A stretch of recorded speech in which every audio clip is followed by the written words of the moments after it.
Hey, my friend, welcome to Daily Faith today. My name is Philip Cameron, and boy, do we have a show for you. My guest today is going to challenge your whole concept of God and his outworkings. The Bible says, great is the Lord and greatly to be praised, and his greatness is unsearchable. And I've often wondered, have you ever wondered, and as you've heard the news, and more so recently, about the UFO debate that's taken place for years, and for many, many years, anyone that ever saw a UFO, many wouldn't even admit to having seen it because of the ridicule they suffered.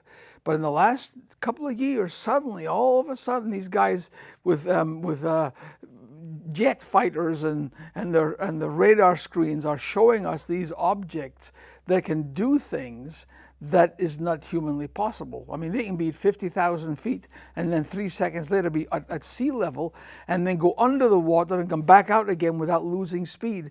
And that's not possible because of drag. You can't do that. And if you're a human being in the vehicle, you are mush up against one side of the because it's just not possible. And suddenly, this thing has taken off in a whole different, much more serious way. We're going to talk about it today. You're going to love this program. Call your pastor, call your friends, because this is going to be interesting. I have Dr. L.A. Marzulli. I hope I'm saying his name right. I'm a Scotsman, and I kill every name I can get. He's an author, a lecturer, a filmmaker. He lives in California. He's got some tremendous stuff to tell us, and I'm excited. If you can, share with us on your Facebook page or whatever you're watching this part. We always do a part that's on for social media and then for the actual TV program. You can see us on youtube.com/dailyfaith, and all our programs are there. And also dailyfaith.tv is where all our guests and our catalog programs are. And whatever you're going through, I promise you, we've talked about it somewhere in the past. I just can't wait for you to meet my new friend. And when we spoke, it's like we've known each other for years. It's one of those great Jesus connections, I believe. I'm just delighted to have you with us. Welcome to Daily Faith.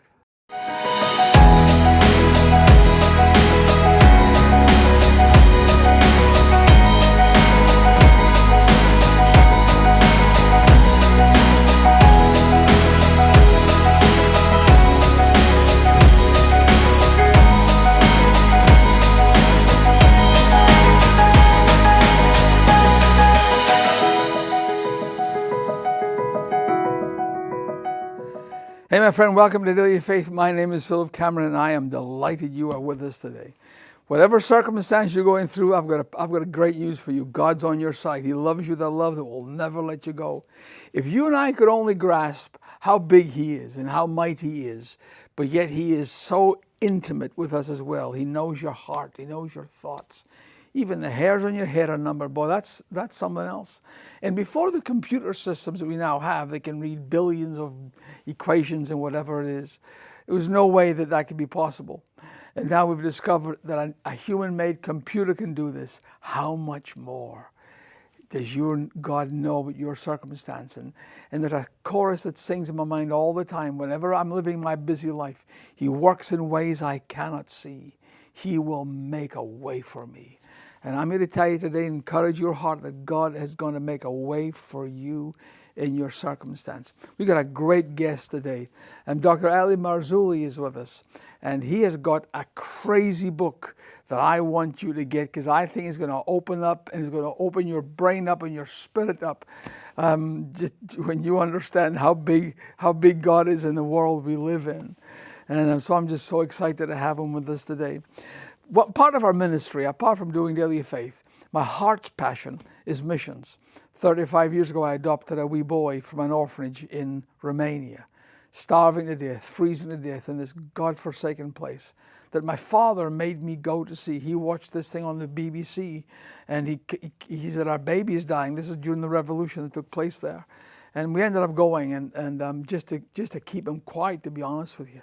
And I had no idea that he was dragging me, kicking and screaming towards my destiny. And I walked in this room, salon number 5 in this orphanage, number 2 in Timișoara, Romania.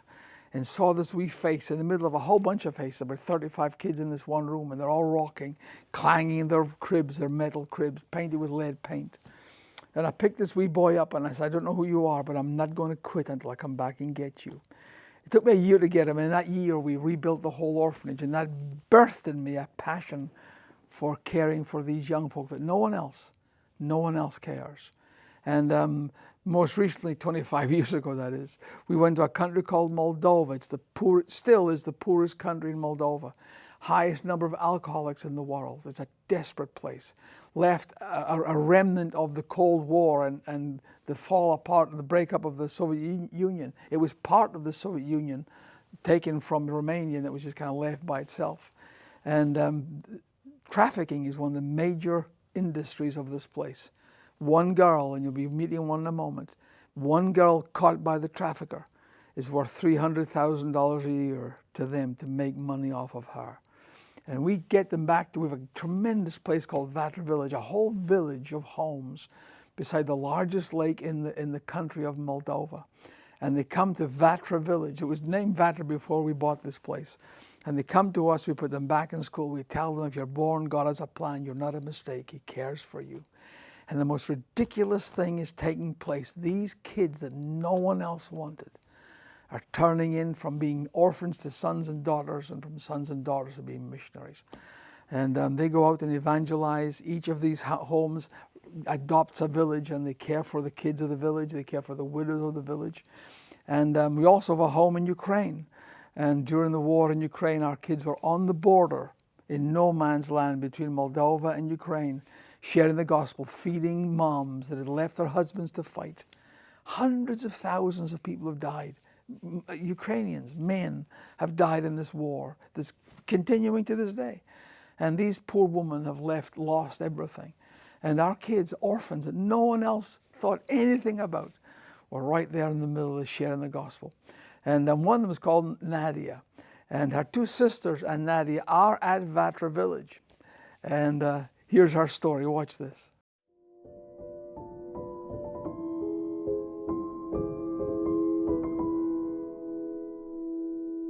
My name is Nadezhda, and I am currently pursuing a master's degree in leadership and training.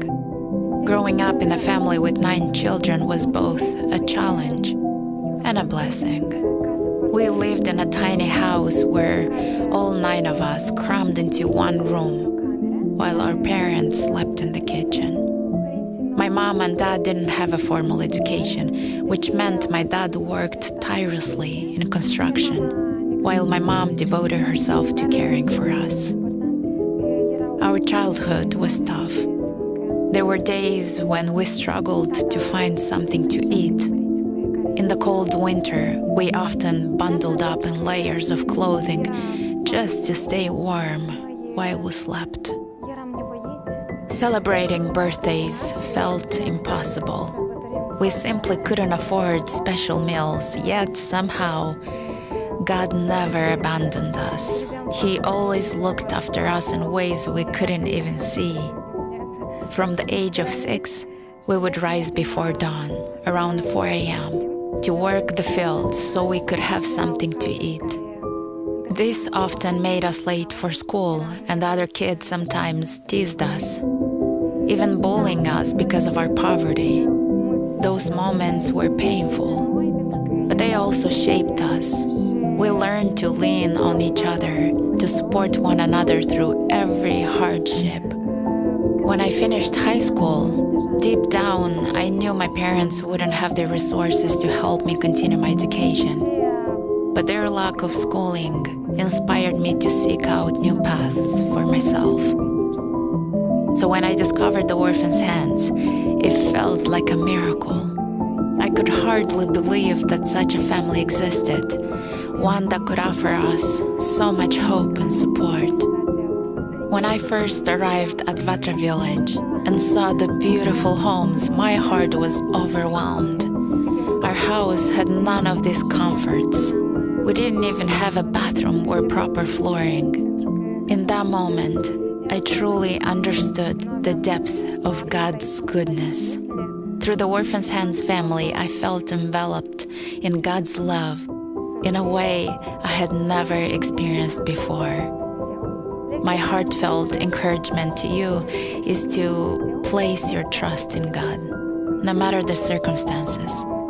Find the courage to hold on during life's challenges, because it's often in those struggles that new beginnings emerge.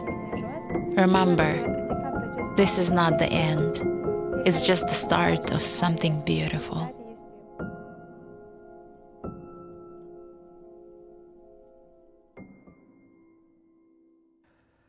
And that is the miracle that takes place every day in Vatra village and in our home in Ukraine. It's crazy to watch these kids, poverty-stricken girls just like Nadia, and girls in an orphanage are at the point of risk because they've got no future, no way to go to get an education. And this guy comes up and says, I've got a restaurant in Italy, or my uncle's got a restaurant in Germany or whatever. And they tell these kids this story, and they're so innocent. And they get in the back of a car and they're gone. They use them 30 to 50 times a day. And we just don't think that's God's plan. And we have these marvelous homes with house parents, and they have Bible studies, and they go to college, and several are now doctors, police officers. I mean, it's just crazy what God's doing. And it's all been done by someone like you giving $1 a day. You can change your life for $1 a day. It's the best bargain. Scots folk are always famous for looking for bargains. This is the best bargain I've ever seen. $1 a day allows us to take in Nadia and dozens of other kids and put the gospel into them and put education into them and have their lives transformed, their future lives. The men they'll marry will be godly men. Their kids will never know what it is to have an alcoholic parent. And it's just amazing. And so we're asking, I think if a girl's worth $300,000 to a trafficker, I think she'd be worth $1 a day to you. So if you could help us, it would really allow us to increase. We're at this moment about to buy 2 new houses. It will take 50 more little kids, smaller kids. And also on that property is a huge barn. And we're going to make a youth camp, and all summer long our kids will share the gospel with kids from all over Moldova. And your gift can help that happen, whether it's a one-time gift or a monthly gift. You can contact us, really simple, it's P.O. Box 25. The Orphans' Hands is that aspect of our ministry. P.O. Box 25, Clinton, Tennessee, 37716. You can dial 1-833 Daily Faith and give a gift right now. Someone, a live person is waiting right now. And if you want to go to dailyfaith.tv, there's a giving page. And that's the quickest way to help us. You can help us. I believe there are businessmen and women that God has blessed you for this purpose. It's not, you're not blessed just to exist. I want to take as many people into eternity with me that one day I'll stand before Jesus and the Father, and he'll say, well done, you've been faithful. And all of these folk will come and say, I was lost, but God used you to save us. So let the Lord speak your heart. And if you can do that, it'll be a great blessing. I am so excited to share with you this guest. He has written a bunch of books. He's a filmmaker.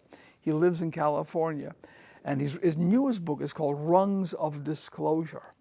And I am fascinated to hear him share with us today what he's learned and what he knows.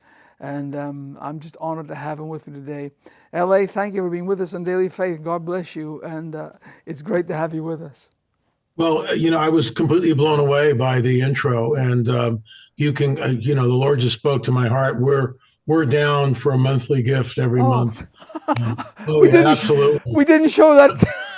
I know. But I mean, it's just like I had no idea. Goodness. I had a dream last night. And I don't remember the details, but it dovetailed into what you were showing. Yeah. And in that dream, I was saying, we have to do something. We have to do something. Well, so I just want you to know, we don't have guests on Daily Faith to try and hit you up for some money. That's not the plan. I know it isn't, but I'm all in. I deeply talk to my wife that. about, look, the Lord's blessed us beyond measure. And, when we're all in. So count on it. I was looking at you're a filmmaker. I'm thinking, I need to talk to LA about coming to Moldova to make a film. That would be something else because we can talk about that. I would love to. We have got some stories. Listen, I want to talk to you because this is fascinating stuff. Because I've gone from being a skeptic. I'm a Scotsman. Scotsmen are skeptic about everything. And but over the last couple of years, with all these congressional hearings and stuff, and then Donald Trump coming to power, and I got Rogan saying, will you release all this information? Suddenly, what was laughed at, especially by the church, because that's all spooky stuff, it ain't so funny anymore. It's real. And talk to us about what you've discovered in your years of research. I've been doing this for pretty much all my life. I've been a ufologist, and in the last 40 years in particular, there's now 14 books which are either on the Nephilim or on the UFO phenomena and how everything dovetails together. And I realize it's sort of, if you're watching this and you've never explored what the UFO phenomenon is about, it can be kind of like woo-woo and weird and everything else. But the bottom line is UFOs are real, burgeoning, not going away. They have been cited by millions of people worldwide. And here's the kicker. In the United States Congress, just yesterday, there was a hearing, and they had some wonderful people, witnesses up there. One of them in particular, Luis Elizondo, who's been a whistleblower. He was head of ATIP. And ATIP is Advanced Aeronautical Threat Identification Program. Yeah. And it was in 2017 and 2018 that Luis Elizondo appeared on Tucker Carlson's show. So the book is called The Rungs of Disclosure, LAMarzulli.com. The very first rung on that ladder. And you remember, I've been doing this for years. I've written about it for years. We actually have some of the best UFO footage in our films. Wow. The Kumburgaz UFO film shot by the late Dr. Roger Lear, which is in one of our Watchers series. Again, LAMarzulli.com has 30 films, 14 books. I've got a few minutes with you. But in 2017, Tucker Carlson introduced Commander David Fravor. Commander David Fravor is a F-18 pilot. This guy's the best of the best of the best. Yes. He's a trained witness. You just don't give an F-18 to Elmer Fudd. That jet is worth millions and millions and millions of dollars. This guy's an ace pilot. He's a trained observer. And so Tucker brings him on the show by saying something like this: UFOs used to be the stuff of conspiracy theory and tinfoil hat wearing people, but maybe we shouldn't think that anymore. Commander David Fravor, F-18 pilot, joins us, and he had a sighting. And then it's a triptych. It's Tucker, Commander David Fravor, and over here we're showing film of the tic-tac shaped object, which was caught in his FLIR and in his gun sights, and also the gimbal. These films were released. And Tucker begins the interview, and one of the questions to Commander David Fravor, when this thing left the scene, how fast did it leave? Well, it basically like a bullet out of his gun. I'm quoting, 50 miles in 2 seconds. That would kill a normal human being, unless, of course, and this is the work of Bob Lazar. So here's the disc-shaped object. Yeah. It's got a gravity wave. It's bending space and time. So there are no G's. There are no G's. It's bending space and time as it pulls the craft along. And of course, that's the work of Bob Lazar. But even Luis Elizondo was stating that at just yesterday at the congressional hearing, or 2 days ago at the congressional hearing, on Wednesday, and basically saying that, a human being can maybe 8, 9, 10 G's. Yeah. We're looking at 3,000 G's. It's impossible but when you bend space and time, then things change. So here's the kicker. Here's the punchline. Tucker says, in your opinion, was this the Russians, the Chinese? And Fravor said, no, we have nothing like this. The Russians don't have it. The Chi-Coms don't have it. The North Koreans don't have it. We don't have it. Yeah. This is something not from this earth. That's the very first rung on a disclosure ladder. That's amazing. Well, I've looked. Let me ask you this question that's always been about my mind. How come art has preceded science? In other words, when I was a wee boy in Scotland, UFOs were a saucer-shaped disc. And suddenly, when they're getting these actual videos and radar footprints of these items, they are what we have always thought them to be. I've often wondered. That's it. That was in Lost in Space. But suddenly, it is actually what is being seen as real. So how did these artists, and you're a filmmaker, how do these guys conceive of these ideas that it can be a disc, and all of a sudden when they actually get the real footage of it, it is what they thought it would be? Well, some of it is predictive programming. There's a clip I've been showing at conferences, at lectures where I speak. It was actually in the 2024 Super Bowl, and Super Bowl ads are like millions and millions of dollars. Sure. So this ad goes on for 1 minute and 30 seconds. In my opinion, it's called predictive programming. They leach out this information. Like when you look at Close Encounters of the Fourth Kind, it's a perfect example of leaching out the information in a way that the public can assimilate it. So when you finally see the real thing, you're not like shocked by it. But the 2024 Super Bowl ad, again, it's 1 minute and 30 seconds, millions of dollars. And the production quality as a filmmaker is through the roof. Yeah. You're looking at millions of dollars just to create this ad. And you don't even know what it's for, except the last 5 seconds, a website makes it real, Squarespace. You get 5 seconds of Squarespace, a website makes it real. It opens up with Walter Cronkite. UFOs have been seen for years, and then it shows crop circles. Then it cuts to a quick snippet of the congressional hearings on UFOs, and then you're in New York City, and there's a woman holding her cell phone, and the headline on the cell phone as she's reading is, Congress meets to discuss the reality of UFOs, something like that. Well, she kind of frowns and doesn't like that, and she scrolls over, and there's a cat clawing the toilet paper, and that makes her laugh, and she smiles. Well, as she's doing this, directly overhead, a mile-wide UFO, and she's in New York City, passes over her head. She doesn't see it. Then it cuts to Paris, France, and all these kids are under the Eiffel Tower. It's a picnic. They're on their cell phones and tablets, and there's UFOs flying over the Eiffel Tower, directly over the Eiffel Tower. No one sees it. Then it cuts to a diner in West Texas, and these two elderly couple are eating. The woman is holding a cell phone, and the headline is "Celebrity Bacon Diet." Meanwhile, the dog in the pickup truck is barking like crazy as a UFO is being reflected in the window of the pickup truck. Then it cuts to Japan, and UFOs, there's a meeting 20 stories up. Everybody's at a board table, about 20 people. They're all on their cell phones and tablets. And meanwhile, on both windows, both sides of the building, UFOs are just hovering, sitting there, darting, going up and down, trying to get the attention. Finally, it cuts to the ship. And inside the ship is an alien with an elongated skull, like the one behind me in my studio here. And he presses a button, and instantly everyone's tablet, cell phone, computer, there's the image of all these aliens waving and saying, "Hello down there." Everyone looks up. The woman in New York City is the first. She looks up, and her face is one of awe and wonder. That's the first thing. Then it cuts to Paris, France. Everyone is standing up. They're all looking up at the mile-wide craft. Then it cuts back to the little diner in West Texas. And then now they're looking out the window at the craft. And Japan, all the whole board members and board meetings around the table, they're now pressed against the window looking at UFOs. And the bottom line is, finally, it cuts to Martin Scorsese, the director, and a little bit of humor. He looks out the window, and there's mile-wide craft all over New York City. And he says to his driver, "I told you not to take this. This always happens."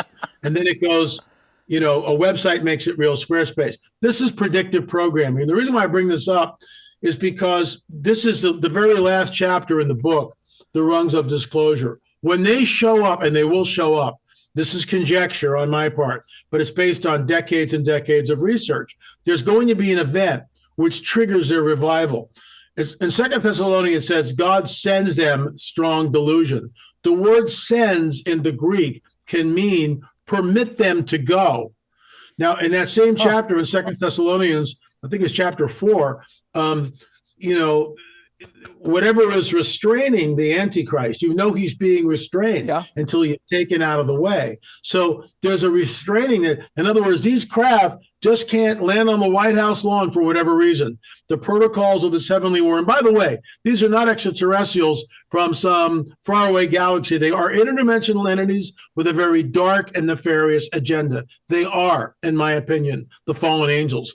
Wow. Jesus warns us that even the elect would be deceived if that were possible, that men faint from fear from what is coming upon the earth. Paul adds to that the dragon, Satan, comes with all signs and lying wonders. 2 Thessalonians, once again, God sends them, God permits them to go. Wow. And this is, of course, probably on the heels of some sort of a nuclear event, because if you have a nuclear event on this planet anywhere, because we're all linked up with the grid system, with the internet, everything is linked up. This will be collectively, humanity will watch this nuclear event. This creates the greatest climate of fear that mankind has ever known. Absolutely. This is when they show up, and when they do, when these entities, which are not our space brothers, they are interdimensional entities, masters of deception. They will say that they created all life on this planet.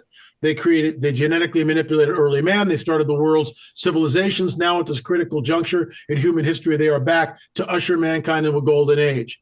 Wow. This is the great deception. This changes everything. And it dovetails into the book of Revelation, where we have a one world government and one world religious system. Is that metaphor? No, it's not. It's real. And this is how you bring it about. Because when these guys show up, it's a paradigm shift, especially if there's a nuclear event. I read and have listened to Jack Hibbs, who wrote Days of Deception. It's the same thing. And he believes that these are spiritual beings, yes, that can materialize like angels going up and down Jacob's ladder. I mean, there is a connectivity between the portholes of eternity that we have no clue about, and yet, you know, we've been so limited in our thought processes in the church. You know, Jesus loves me, this I know, and you know, we take him down to our intellectual size. And the fact of the matter is that he breaks all bounds. And this book, and I'm going to get this book because this really interests me. I need you to go and get this book, and you can get it from the Charisma Shop. Now, Steve Strang's a friend of mine for many years, and the fact that it is on the Charisma tells me that they have looked at this and it's real. And it's called Rungs of Disclosure. And following the trail of extraterrestrials at the end times. It is absolutely imperative that you get this book. And you can go, put it back up again, mycharismashop.com, mycharismashop.com. And I'm sure there's other things. How many books? You've written a bunch of books, haven't you, L.A.? Yeah, I've penned 14. This is the 14th book, and created 30 films, 10 of them with my new business partner, Gil Zimmerman. And we're actually working on a film on the Holy Shroud, which should be out probably in January. And that's another thing. That the Sheriff Truan, they did some sampling of it years ago. It's all nonsense. It's all fake. It's not real. And then all of a sudden, they come back and say, "Oops, hold on a moment. It's not." and that's science for you. Science is absolute until it is completely made into a fallacy, and what they were so black and white about and so clear about then, they suddenly changed they changed the whole thing over again. So I'm looking forward. I want you to come back and talk about that as well. I want you to get in contact with Dr. L.A. Marzulli, and you can get him on Facebook, on YouTube, on Instagram, and on TikTok. There's them on the screen right this minute. And I want you to follow this. If you don't know about this stuff, then you need to know someone that does know. My dad used to say to me, if you don't know jewels, know your jeweler. And this is my plan. Listen, thank you for being with us. Our time is gone for today. Please come back again if you would, L.A. I will. I want to learn more from you. Thank you for watching Daily Faith. We are glad you're with us today. And remember, God loves you with a love that will never let you go. Bye-bye. For over 25 years, the Cameron family has been changing the lives of orphans in Romania and Moldova. From providing running water, flushing toilets, and clean wells, to coal for heat, new windows, as well as food and clothing, they champion the physical needs of the orphans in these broken and desolate countries. Many of Moldova's orphans are saved from the horrors of trafficking through homes founded by the Camerons, and in the process, orphans become daughters and sons they come to know their Heavenly Father and are forever changed by the love of Jesus. God help the Camerons lift these amazing young men and women out of darkness. Now, no longer orphans, they want to return and invade that very same darkness with the light of Jesus Christ. The Orphans' Hands equips these daughters and sons to become missionaries. Your monthly gift of $31 will allow us to rescue and take in more girls and boys, saving them from the hell of human trafficking. Your monthly partnership will allow us to care for those in the Orphans' Hands homes in Moldova and the Ukraine. If you want to join Philip and Chrissy in taking care of these precious young people, please contact us today by calling 833-DAILY-FAITH. You can also give by going online to www.dailyfaith.tv or by writing to Post Office Box 25, Clinton, Tennessee 37716. So many lives depend on what we do. Thank you for loving the lost.